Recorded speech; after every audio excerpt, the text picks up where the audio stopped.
hold on. Let's see. Somebody can't hear me. Can everybody else hear me? I got you. Okay. So it must be Anna. Let me just let her know.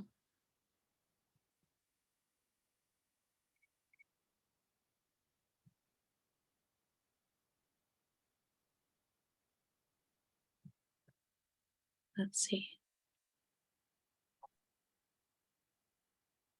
Does everybody else hear me? Okay.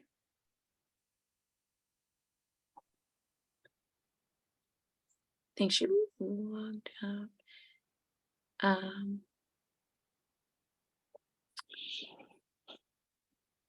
Anna, try talking and seeing if yours works on your end. Okay, well, we'll keep going and see if she can fix it. Okay. Oh, there we go. People are coming in. Like I said, welcome to the author Q&A. As all of you probably know, I'm Whitney, and I am the author of Broken Anchors. We're going to get started here.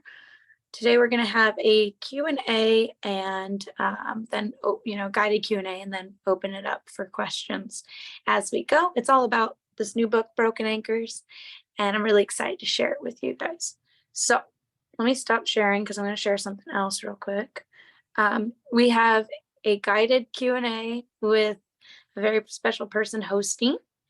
Let's see if I can pull it up. He told me not to make a big deal out of him, but I'm going to do it anyways. So don't get mad at me. It's not that bad. All right. So today our host of our Q&A is award-winning filmmaker. I didn't know what else to call you. I was going to put like brother extraordinaire or something, but Kellen Gibbs. So he's going to be guiding the questions. I'm going to be answering them best I can without spoiling things. But yeah, so he's going to guide us through kind of a Q&A. And if I'm reaching up at my screen, it's just because other people are coming in. And so that's a good thing. But yeah, anyways, Kellen, if you want to say hi, let's say hi. Hi, everybody. I guess I'm an award-winning brother. That's what I'm going to take out of this. Yeah, today you can take that. Yeah. So do we want to jump into this, Whitney? We have a lot of questions here for you. Yeah, let's do it. Let's do it. Okay. Hi, everybody. This is my sister and me doing the Q&A together. She just finished, and we're very excited, her new book. And we're going to talk about it a little bit. It's called Broken Anchors. So, Whitney, why don't you just I'll open the floor to you and tell us what your book's about. All right. So Broken Anchors is a story, a novel about Annie and Adam. They are two friends who begin in a romance, and their story kind of goes from the past to the present, and you kind of learn more about them and their romance. And as it unfolds, you learn more about why they are the way they are. Specifically Annie, that story really revolves around her. And it starts in the present, and then you kind of go back into the past and you work your way forward to the present time. So it's a story with a lot of timelines and a lot of storylines and characters. And it's a really fun kind of life romance. Okay, now the best question to follow up that with is, what is the inspiration for a story about romance, Whitney? Oh, just my wonderful, lovely, romantic, life. The romances I share all the time. No, certainly not. No, I think that I love a good story about romance and about people and about how they relate to one another. So the inspiration really doesn't necessarily come from my own life. I'm not harboring a great romance, at least not right now, but it does come from the idea of what does it mean to be an imperfect human and to kind of share a life with someone else. Oh, very cool. Now, you said like nonlinear stories, and I'm very interested in nonlinear stories. I want to hear why you chose nonlinear over just a linear story. Like, did it help us? Like, in what ways did it help the story that you're writing? Well, I think it's integral to this story. I kind of like, it depends on the book, but I kind of like the mystery of kind of working your way to the climax of a story. Hmm. And sometimes that works in a linear way, and sometimes that doesn't.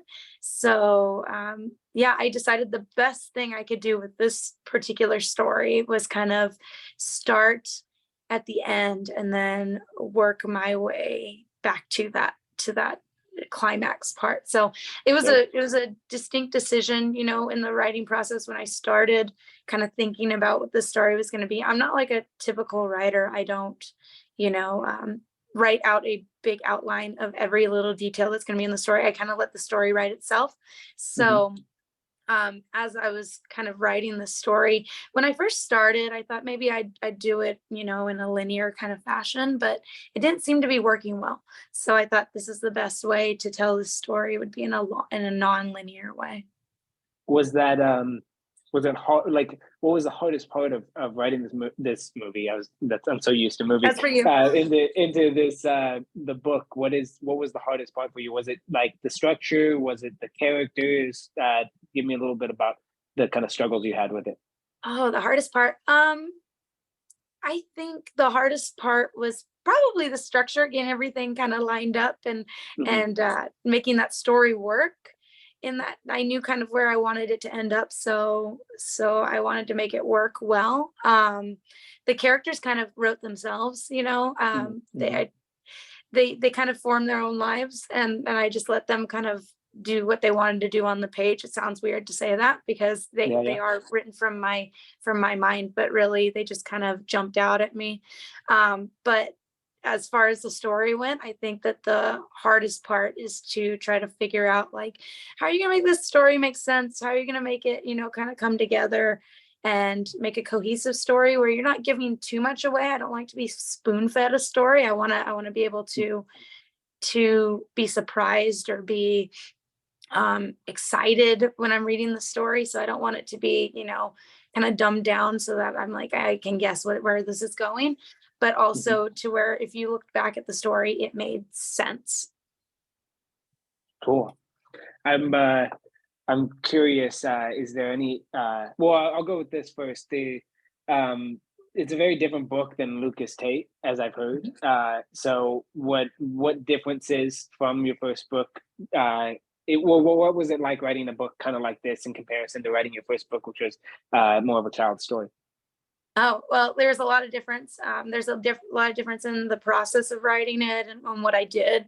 I actually tried to be a lot different in how I constructed the story. But as far as story wise goes, it's really interesting. Kind of, it's more freeing a little bit as an adult to write like more of an adult story than a young adult story. I like the Hmm. fantasy aspect of Lucas Tate, so I could kind of expand on that where it's not necessarily always grounded in reality, Hmm. and this story is a romance, but it's fiction, it's not fantasy. Hmm. So it's really grounded in the reality of this world. And so that was really different because you have to know that you couldn't just make up something and say, oh well, that's part of my fantasy story, this exists in my little world. If it's grounded in the reality of this world, you have to go, okay, but does that make sense? Like when I Yeah. write that, is that going to make sense to people, or are they going to be like, oh, that's ridiculous, that would never happen, or whatnot? So that really was different. It was challenging. It was also really interesting to kind of write like a story that you could be a little bit more adult in. um Hmm. Not that it's by any means scandalous. It's not. I kept it from being that, but it is adult. So it does have some adult themes that are, life themes. Everybody's gonna have encountered them at some point in their lives. And so that's always really important to me to do. And that was really fun to do in this book. Great. Um, Now, was it harder because you don't outline for this movie as opposed to Lucas Tate, where you can kind of just let your fantasies go, or is it being grounded? Was it easier to kind of follow the story as you were just like letting your characters kind of play out? Oh, that's an interesting question. I don't know. I think it was like comparable to Lucas Tate. Just Mhm. letting them flow. I mean, there was a little bit more research because they go, and Lucas Tate, he goes to really specific, like, real world places. I mean, he travels, Mhm. spoiler alert, he travels Europe and he does, these amazing things. If you haven't read the book, read the book. Mhm. But in this book, they are also in real places, but because I wanted it to be so, so grounded in that reality, you have to like do things like pull up maps and be like, where are they at? Yeah. And could he get from here to here in this amount of time or whatever it is? And Uh-huh. so that was really cool. It took a little bit more research, maybe a little bit more planning than Lucas Tate did. Lucas Tate was, since it was my first book, it was kind of like I didn't know how to write. I just did it, I just did it. I didn't Mhm. know like any formula to writing. I'm not, trained to be, I didn't go to school to be an author. Mhm. So I didn't know what to do. I didn't know what I was doing. I probably still don't know what I'm doing, But but you read a go ahead. lot of books. You read a lot of books. So I know you, and you're a book enthusiast. You like to sit down and have a good novel. So you've learned through what you read, what you've read, and it doesn't take formal training, I don't think. No, probably not, but it was a different experience the second time Mhm. around. I knew what I wanted to do. I mean, this one I think is way better constructed. I think that Mhm. than it was. It's way better edited. I apologize for the first book I ever wrote. I mean, there's stuff and you guys go, oh no, Uh-huh. but now this one, trust me, it's 1,000 times better in that aspect. And I had to learn that, and that was really a cool process too. It's a little bit of a crazy process. I mean, I sat for 2 months just editing page after page after page after page every single day. Mhm. And the book is like 382 pages. So if you think about, it takes me a couple days to read through it. So if I'm taking 2 months to do that, the amount of times I've read through it is pretty insane. So yeah, so the Cool. process was different, but Yeah. it was kind of interesting because I let it flow as well. Yeah. So you're the writer, but who's the illustrator on your novel? Nobody. Yeah. Me. Very This is cool. a free for all image. This is a I can use it. No, everything's done by me. And That's great. I at one point I will, maybe in the future I will have somebody else illustrating the front covers and doing that stuff because it's a Mhm. lot of hard work, and I don't know if I want to continue to do that. But Yeah. but yeah, no, it's all me, and that's Cool. also enjoyable too in some ways. Do you like it? Do you like creating your stuff like from scratch, or do you just want to write the books and let them out? Well, I'm kind of like a type A person, so I kind Mhm. of like the control I have if I if I do it myself. I Yeah. see. I say I want somebody to do it at some point, but I don't know if I can relinquish that to somebody else because I look at it and I go, no, I want it to look the way that I want it to look, and I am very Yeah. specific with covers of books. I don't want them to be too convoluted. I don't like the Mhm. look of that. So it's very specific to me what I want on the top in the cover. So it is fun, but it is Yeah. a lot of work. Yeah. Totally. What do you have like inspirational writers that you have read and that kind of inspired you? Not maybe not for this particular storyline, but have inspired you to get into writing. Oh yeah. Well, I love fantasy. I love anything that is probably for a young adult. So that's Mhm. why Lucas Tate was my first book because I just love that sort of story. Like I've said before, I love Rowling and Tolkien, and I love Rordian, and I Mhm. love all those sort of authors. They really do inspire me, but also Fitzgerald Mhm. inspires me. Mitch Albom inspires me, and I'm gonna blank on the name of the author that wrote One Day, and it's gonna kill me, but he Mhm. inspires me. I particularly in this category of like romance fiction, I really love male perspectives of romance. And it's not like a sexist thing because I like female perspectives too, but men have such an interesting perspective on romance. And I think it's more closely to how I view romance. So I get really Interesting. inspired by male perspectives of romance. And it's really Okay. interesting. So yeah, that's what inspires me. So do any of your characters, are they based on anybody that you know, or do you just create them off the top of your head? Well, it was interesting in Lucas Tate, there was a number of characters that were inspired by people I knew, like personality wise, but also they were very unique as well. And in this book, I think that the main character is more closely inspired by me, but not the same, but more closely inspired by me. And she has a lot of my same kind of personality characteristics. I wanted to make her pretty flawed, so I picked myself as a good inspiration for it. So that sounds terrible, but I'm just being honest. Like she's not the perfect human, and I like to take from myself when it's a good evaluation of yourself when you're like, what are these kind of shortcomings that I can give to my character? Oh, I'll give them that because I really understand that pretty well. So. Yeah. I mean, we kind of look at our own flaws more than everybody else's, so I get that. We're able to kind of use that as inspiration. What did the title of the book come from? So it started out, it was a few things. Started out as Anchored in the Tempest, because I thought that was a kind of a cool title. There's a little bit of a nautical theme in the book. There's a boat in the book. It's not based solely on nautical themes, but there is a boat in the book that kind of is like a driving factor of the story. So Anchored in the Tempest is where it started, and I thought, yeah, that's a long title. I don't know if I love that. So I played around with some more words, and I was like, that doesn't feel right. That doesn't feel right. And then I got to Broken Anchors, and I was like, that works. I feel a little bit broken. I feel like it's a nautical theme. Okay, that's cool. And anybody who is actually, there's probably a couple people here that have read the book. And when I say I feel a little bit broken, they're like, me too. So, so you'll get it when you read the book. Oh man. I will say, going back to the cover of the book, when I go through, I don't know, maybe like Target or anywhere that has books, and I see romance novels that have Fabio on them with like love and like shirt open, I would not grab that. And your novel makes me look at it and go, oh, I would read something like that. Like that, it's not killing the vibe for me. So I really enjoy that, and I do like romance stuff. So the types of stuff I like.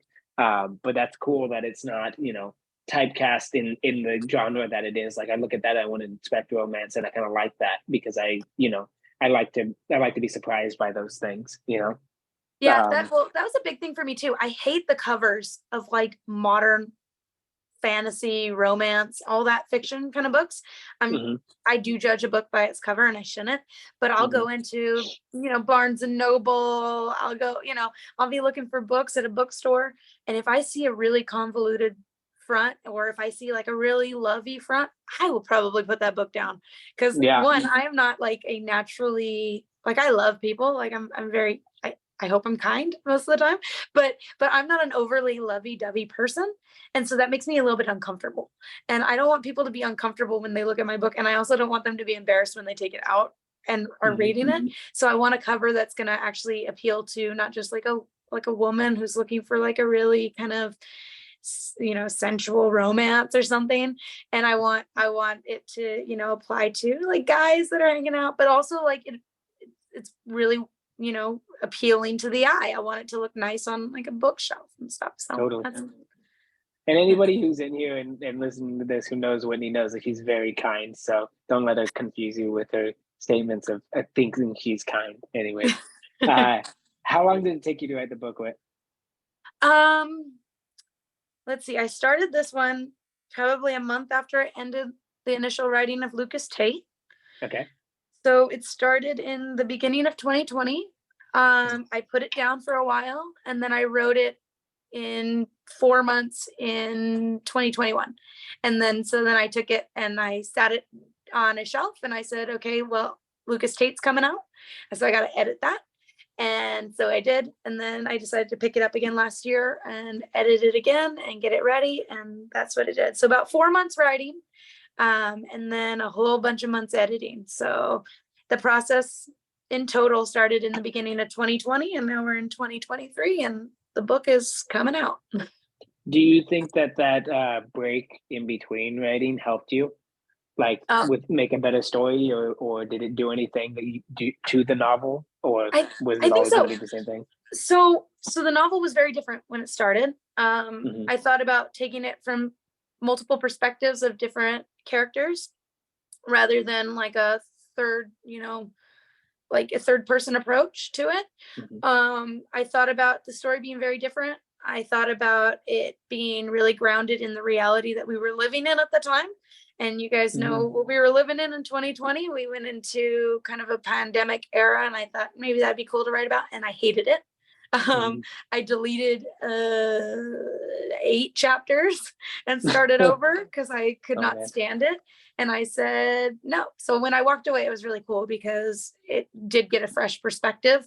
Characters Hmm. changed, storyline changed, and I'm actually really happy with that because what came out, I actually, beyond, being proud of writing it, I actually really enjoy the story as well.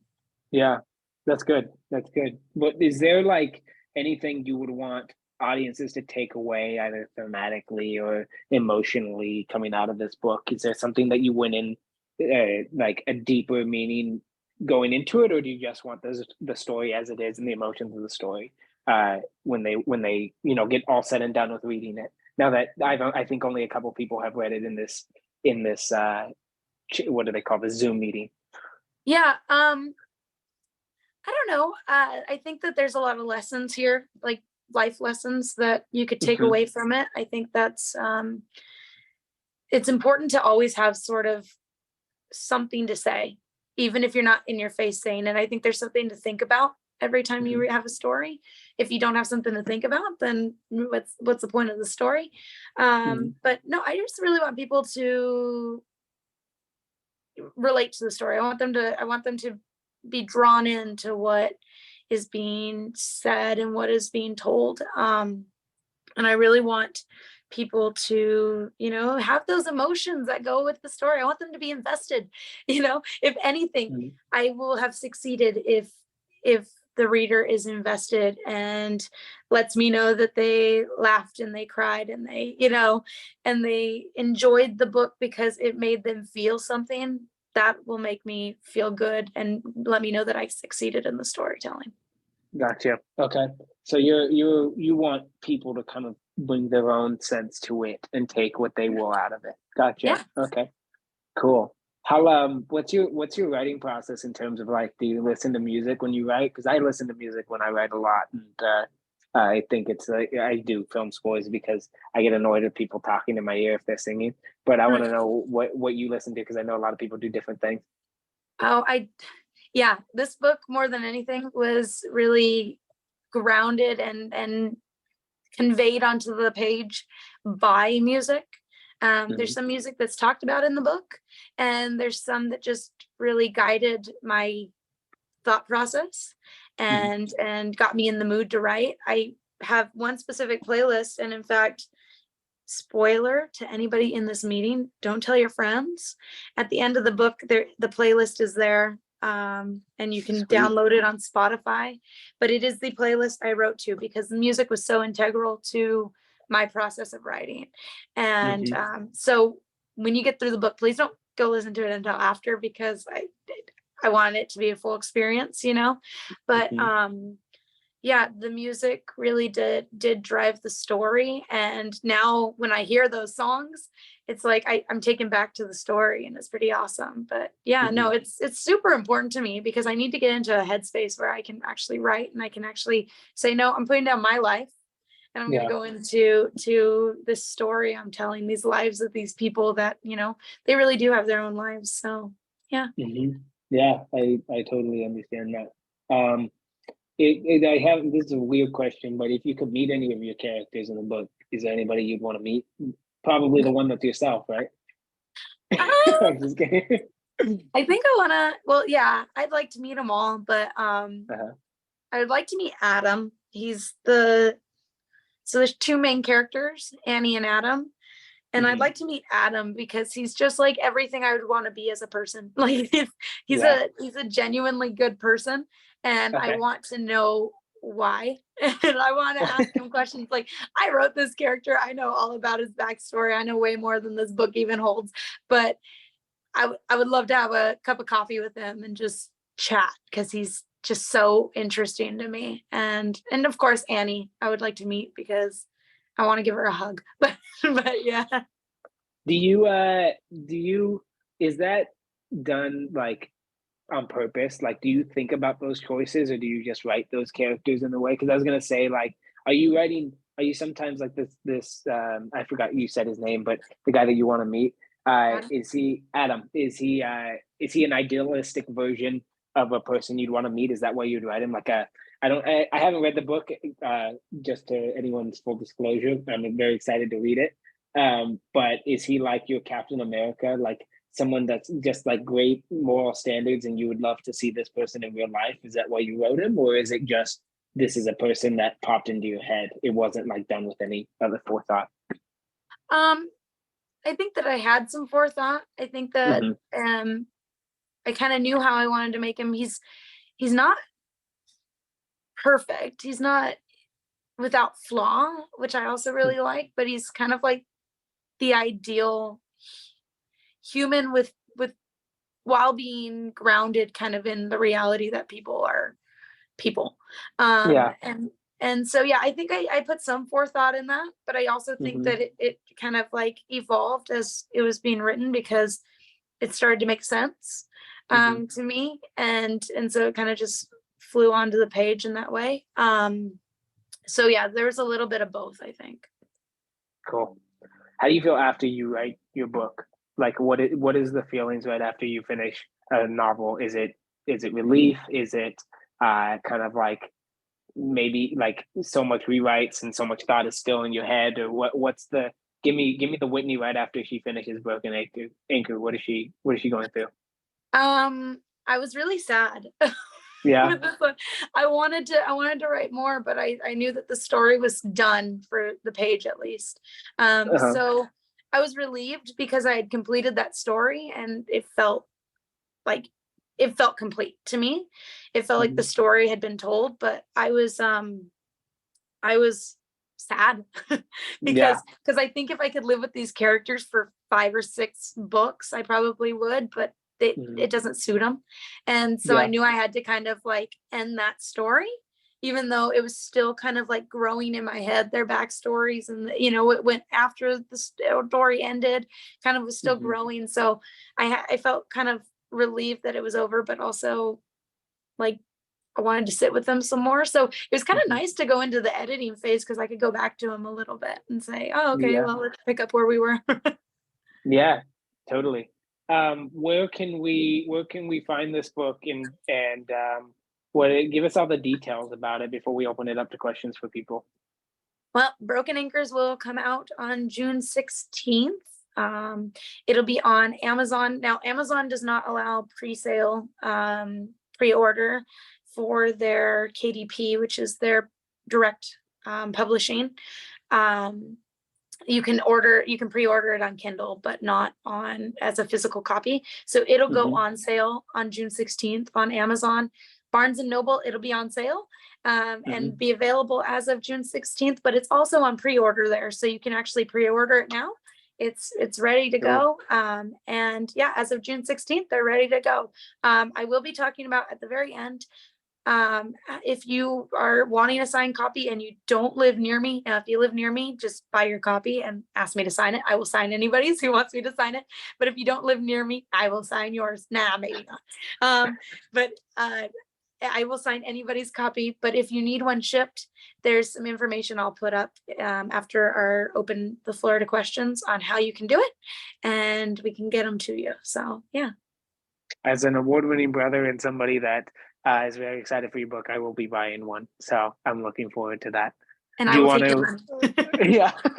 and for that, I expect a signature. Okay. Do we want to open it up for people to ask questions? That's my hand in my camera. Let's do it. All right. Does anybody have any questions for the lovely and talented Whitney Gibbs? And if you don't, I'll just continue to ask her questions about her favorite color and I don't know. I just want to say it's not really a question because Whitney, I've asked you lots of questions because you're my daughter, but I wanted to say hello to Anna. I have not seen you in such a long time. So hi, Anna. Hi, good to see you. Oh, good to see you too. Thank you. Hi, Anna. Nice to meet you. Hi. Yeah, I didn't know you when I was in high school with an older sister and Whitney. So I just, Oh, very cool. yeah. Thanks for coming. Anna's actually one of the first people that read the book. She got the book, so Oh, Okay. wow. Can I tell a story real quick? Yeah. I had like the worst burnout and just reading block until a couple days ago. So the book is really fresh in my mind because I powered through that. Like I'm going to be ready for today. I actually had and so I'm just like, yes. And I'm driving through town and I'm like, I'm gonna stop and take a picture of this. I'm gonna stop, take them and send them to you and be like, this is what reminds me of this moment and this moment. So it's gonna happen. Don't worry. Yeah. And then also I want to know, have you ever taken copies of your book, signed and put them in like a coffee shop or a little free library or anything? I want to do it with this book. Actually, I was thinking about getting a few copies and putting them in free libraries because I love that idea. So I've been thinking about it, but I really need to do it. Actually, I need to go home and do that because that's just, it's like the best idea. And when you do send me pictures, I will probably say that is exactly what it is based off of. So please do send me pictures because I want to talk about it with you. Yeah, I'm gonna make sure I got a good babysitter so that I have like a whole afternoon to do it without distractions. But absolutely. We'll take Ripley with you, you know. He's Whitney. Was somebody asking me something? Yes, it's Leah, Whitney. Yeah. And Zanelda has some good questions on the chat. Okay, let's see. Let's go to them. Kellen, you want to ask me them? Can you see the chat? Yeah, I can see it. Is there? I can. Can Oh, you? Oh, Kellen will ask. Kellen will ask me. I got you. Here you go. Let me see. I just was reading it. I have turned my head sideways, so I apologize for that. looks Is so there good. a certain is there a certain writing style in the book, and why did you choose that? We kind of talked about that a little bit, but maybe you can expand on it. And it says, what is the significance of that writing style? Oh, this is a good question. This must be coming from Zanilda and Victoria. Ooh, so Victoria is one of my youth from Van Nuys United Methodist Church. So Cool. this is awesome. So hi guys. Writing style. Well, it's third person. Style wise, I don't know. See, like I told you, I'm not a professional author or writer. I just do this because I love it. But it is third person narrative story. And it is a romance book. So it kind of has all those little tropes of romance that you would expect. Some of them you won't expect, but yeah, it's awesome. And third person narrative. And yeah, it's really enjoyable. My last book, my fantasy book, is also a third person narrative fantasy. So I think that's kind of my style now. I think I'm gonna make it my style, but I do want to kind of venture out and maybe do a first person book. Yeah. I'm curious about that too. Third person versus first person, because books, as opposed, I'm gonna talk about film for a hot second but as opposed to screenwriting and film, you get it in when you get to like film scenes, but you don't get to write first person. But it's kind of cool that in books you get to be right in the head. Why third person over first person for this book?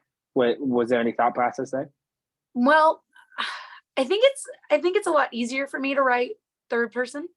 I kind of like being able to have the perspective of like everyone all at once, like an omniscient kind of perspective, rather than sitting with that, like directly with that character. If anybody's getting my newsletter, I'm writing a and I mean it's just a quick little one pager each time, little parts from the desk of Liam Plotke, supernatural detective. He's from Lucas Tate, and it's a first person kind of little short story that's really difficult to write.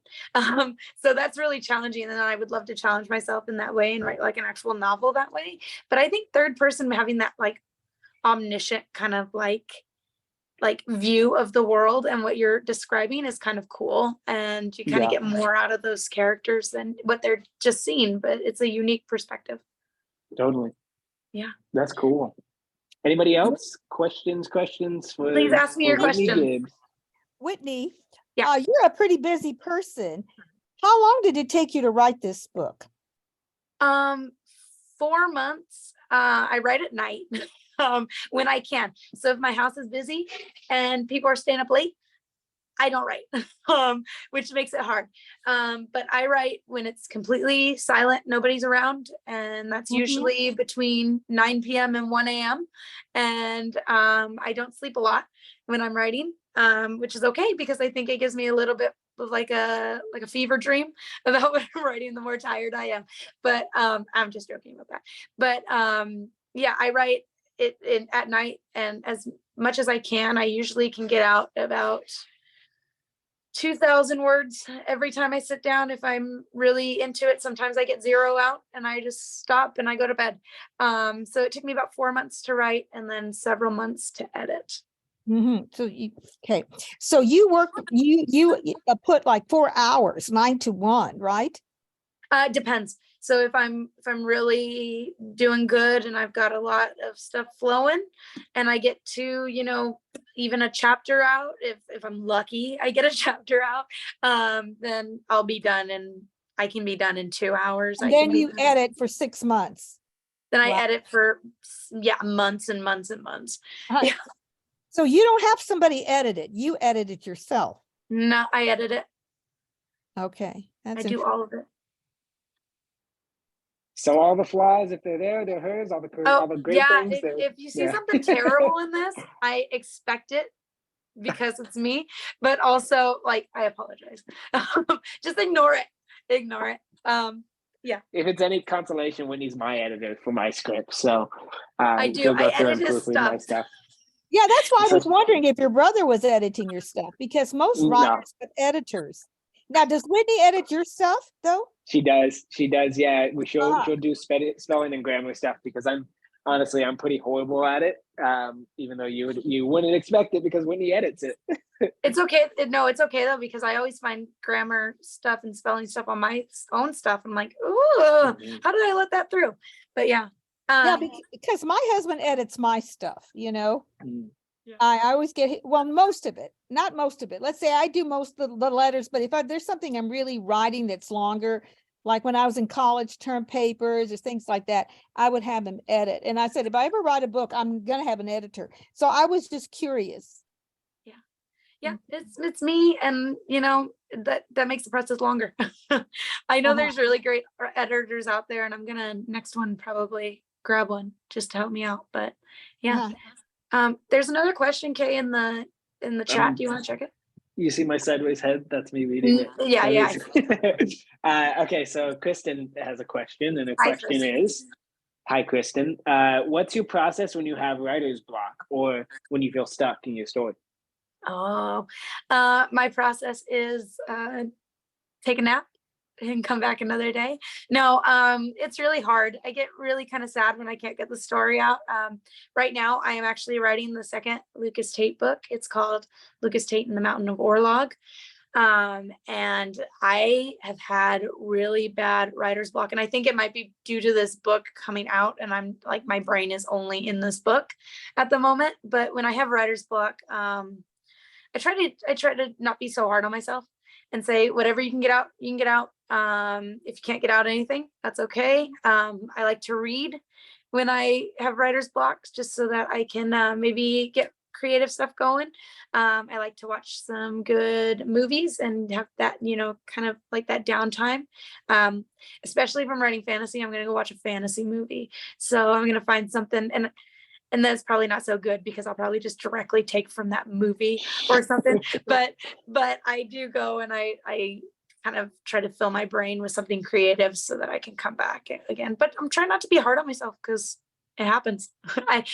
George R.R. Martin that wrote Game of Thrones, he was saying, you write 2 words or a sentence and then you have nothing else to write, and you're like, I wonder if I should just be a plumber and I shouldn't write this book anymore.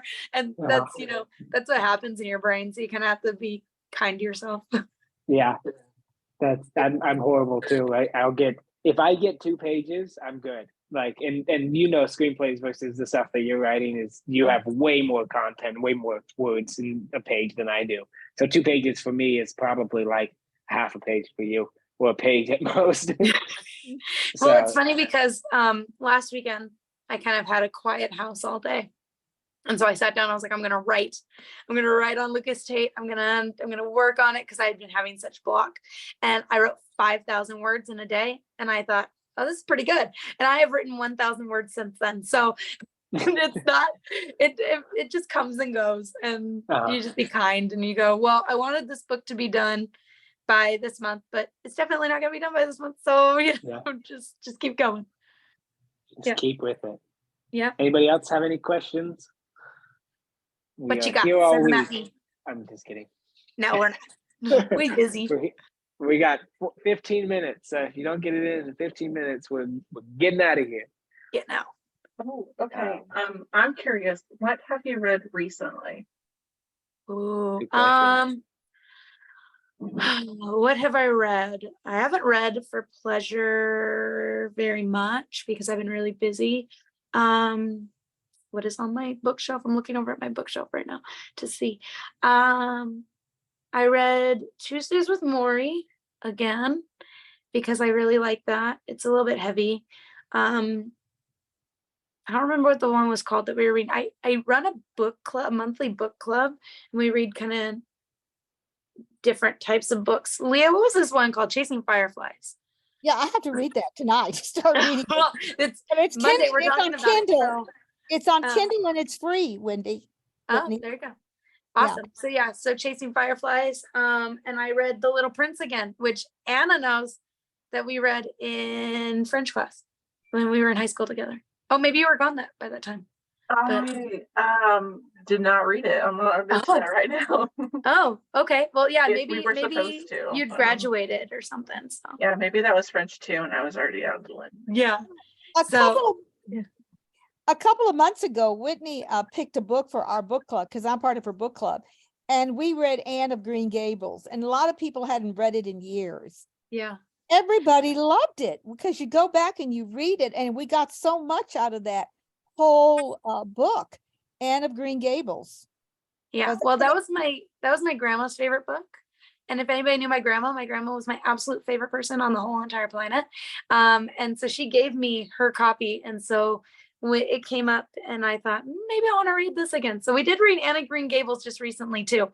So I've been kind of in that sort of mood lately. And Whitney, what's a book we don't recommend? It's by Conrad.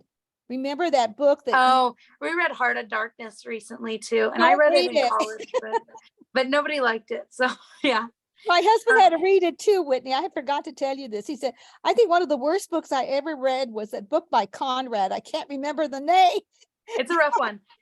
But you know what? It makes you smarter when you read those books, even when it's a challenge. So it's good. Any other questions? Any questions about the characters in this book? Any questions about the book in general? What do you think? I think that's kind of a cool point to talk about too, how hard it is to write and how hard it is to write a good novel. Like you can spend so much time writing and come up with a story that people don't like, or people, you never know what people are going to think. So it's an interesting thing when people put words on the paper and so it's cool that you guys get to, it's what's awesome about these mediums, film, books, any type of art, is they're subjective to our own experiences as we read them. And like you were saying, Whit, where you just let your people read it and then you take whatever they get out of it. So I think I commend you writing a book like this and putting yourself on the line like that, because I'm sure it'll be great, but you never know what people are going to think about your novel. And that going into it is like, you're just putting yourself out there and enjoying it. So it makes me stressed a little bit. I won't lie. Yeah. I want everybody to like it, but I am very aware that there are people that won't. Because I've read books I don't like that plenty of people like. And and I won't even name them because I think I might get in a fight with somebody in here if I do, because that's just how it goes, right? It's life and it's personal taste. And it's like what we're in the mood for at that moment. I might like it like 10 years down the line, or I might never like it, but it just depends. It's just personal. So I do think that's like really important to note that I would really like you to like this book, but if you don't like this book, we're still friends, everybody. We're still good. So, it's okay. Just, be kind in that, even if you say you don't like the book, just do it gently. To me, no, you can be honest with me, but No, they're but gonna yeah. like it. Yeah.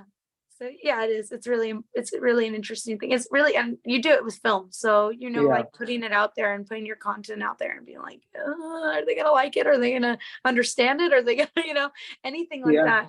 that? Because like I said, I wrote this book, but I really like the story. And so there was a question in my head, like, am I the only one that's gonna like the story? Do I only like this story because it was from my mind? And that is something that you think about for, you think about it, you go, is it just for me? And should it just be for me? And there's plenty of stories I have that are just for me, and that's okay too. Yeah. Well, I commend you for letting us like kind of dive into Whitney Gibbs's mind for a little bit and see what's in there, because I think it's really awesome that we get the opportunity. And I've been seeing the things that you've been showing me about what people do think of the book, and it seems like people very much like it. So keep at it, because it's good for all of us.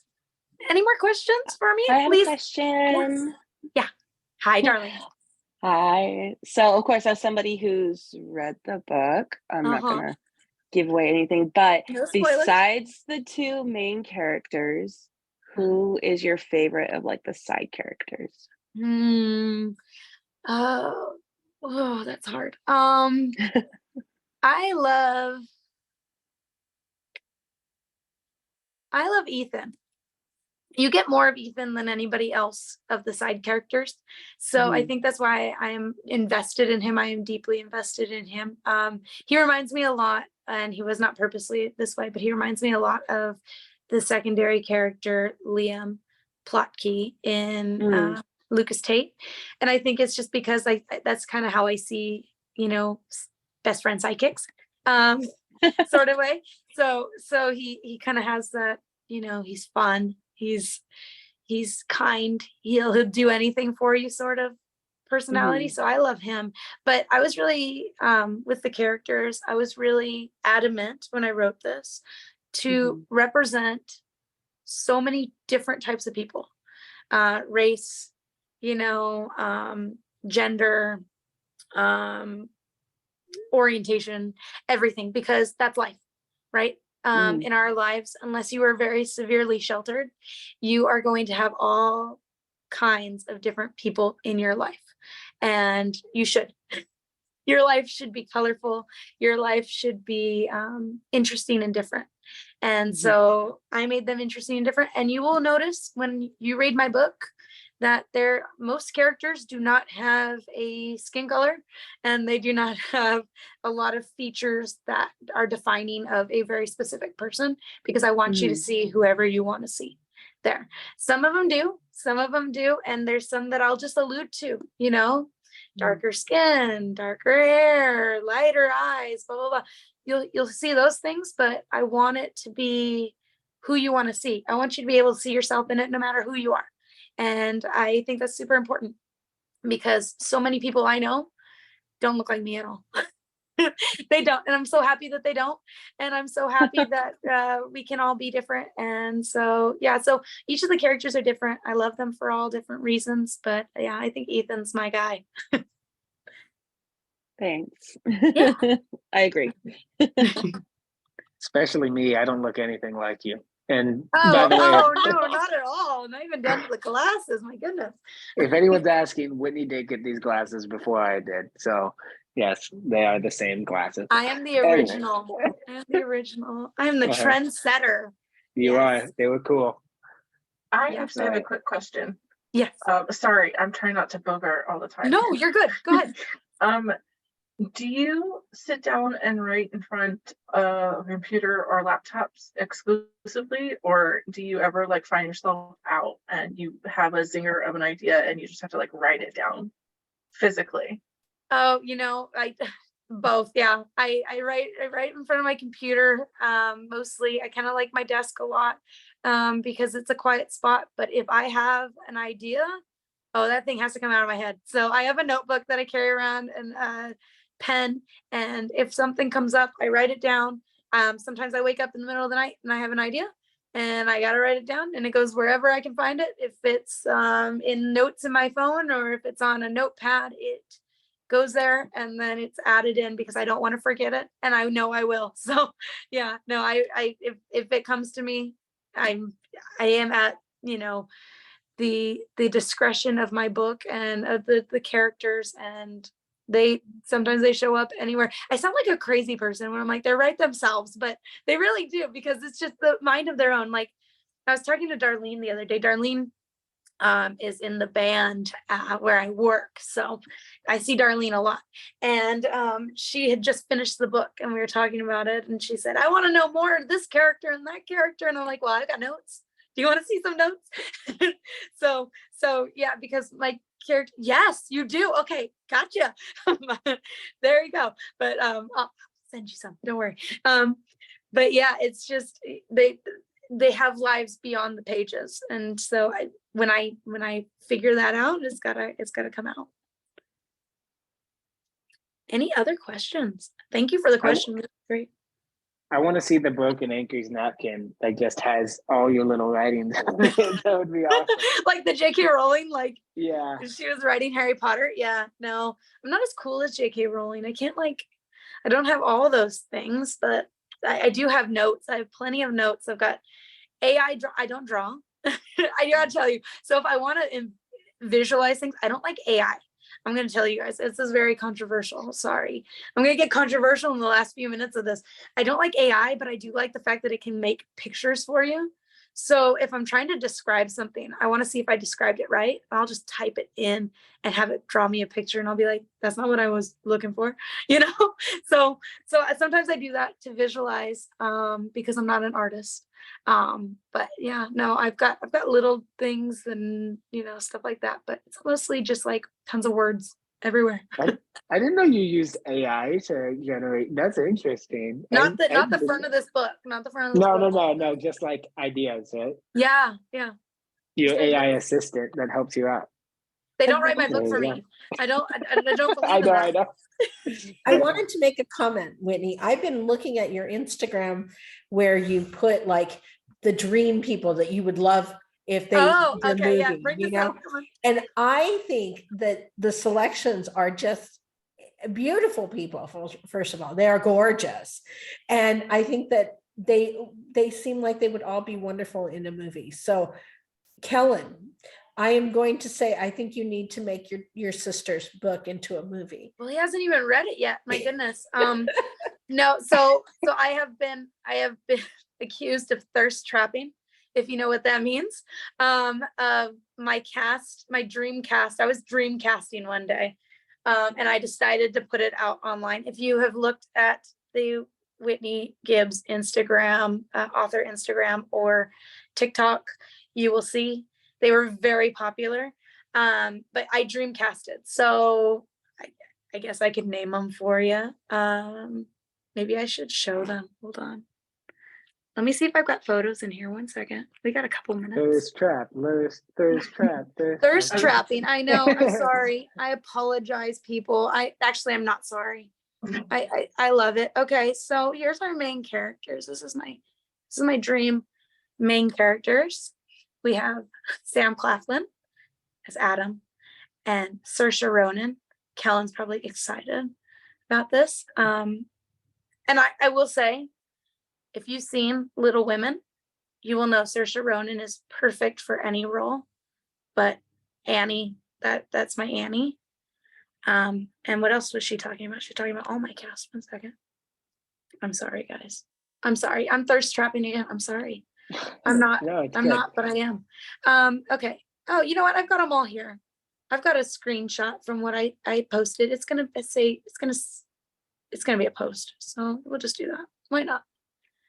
Here we go. Here's our dream cast. These are the main characters. And the book is available June 16th. So if you want to visualize these characters as our dream cast for Broken Anchors, this is it. Diverse, like I said. Yeah, we love them all. So yes, I'm sorry. I'm not sorry. And you're welcome for this beautiful cast. And Kellen, go ahead and make the movie. Why not? I love almost all of these actors. Yeah, I know. I pretty much like all of these actors, so good choices. Dev Patel. Ooh, I know. I'm telling sweet. you. I'm telling you. Anyways, yes, thank you for that comment, mother. Calling me out. Is there any last questions though before we wrap it up? Do you think you'll be writing another romance anytime in the future? I might have one that I was supposed to be writing Lucas Tate and the Mountain of Orlog, and I might have one that decided to write a few pages by itself while I was trying to get unblocked for Lucas Tate. So yes, I do. I do plan on writing another romance, and it might be set in the 1800s. So there you go. Cool. Yeah, intrigue. I like that. But Yeah. that'll come after Lucas Tate. Lucas Tate is slated to be out at the end of this year. We'll see if that happens, but I haven't given a specific date because I want to give myself some leeway for writer's block. But we can sort of look towards the end of the year for Lucas Tate. Then I can give a book to all of our nephews. Happy Christmas, everybody. Here's a new book. Here's a book. Keep Awesome. reading. Yeah. Yeah, Just in time for the holidays. Yeah. that's right. All right. Is there anything else you want to say, Whitney? Closing it out. Oh, let me send or share this information about the book real quick. If you wanted to buy one and have it signed and shipped, Anna, you don't need to. You're one of my book ambassadors. Oh, I should mention them. My book ambassadors on Instagram and TikTok, they've been wonderful. They got to read the book and they've been promoting the book ever since April. And they are wonderful. I love them. And Anna is one of them. So she's getting a book. So you don't have to worry about this, Anna. Your signed copy is on its way as soon as the book is released. But if you are not a book ambassador and you would like a signed copy that needs to be shipped, like I said, if you live near me, just buy your book